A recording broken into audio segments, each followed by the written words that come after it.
এই গরমে বাইরে বেরোনোর আগে সানস্ক্রিন মেখে বেরোনোটা খুব দরকার, কারণ যা বাইরের গরম পড়ছে সানস্ক্রিনটা স্কিনকে অনেকটা প্রোটেক্ট করে। তাই দেখো সকালে পড়ে ওঠার পর আমি রেডি হয়ে গেলাম যাওয়ার জন্য। যেতে যেতে দেখো আজকেও আমি দেখতে পেয়েছিলাম এরা কেমন ঠান্ডার মধ্যে বসেছিল, দেখো কত ছিল আজকে, আমার তো খুব ভালো লাগছিলো দেখে। তারপর বেরিয়ে পড়লাম সাইকেল নিয়ে, গিয়ে দেখো আমি কম্পিউটারটা অন করে ফেললাম। আজকে আমাকে দুটো ফটো বার করতে হবে, দুটো ফটো ফ্রেম করতে হবে। তো দেখো প্রথমে আমাকে এই ফটোটা প্রথমে প্রিন্ট করতে হবে, তারপরে এটাকে আমাকে ফ্রেম করতে হবে।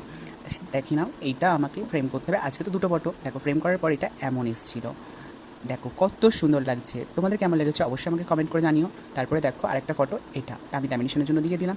ঝটাপট ল্যামিনেশন হতে হতে আমি একটু ভিডিও করে নিলাম চট করে। ল্যামিনেশন হয়ে যাওয়ার পরে দেখো ফটোটা কত সুন্দর লাগছিল, আমার তো খুব পছন্দ হয়েছে। আর ফ্রেম করার পর তো আরও বেশি সুন্দর লাগছিল। তোমাদের কেমন লেগেছে অবশ্যই আমাকে কমেন্ট করে জানিও। আর তারপরে দেখো দুটো ফটো নিয়ে আমি বেরিয়ে পড়লাম আবার বাড়ির উদ্দেশ্যে।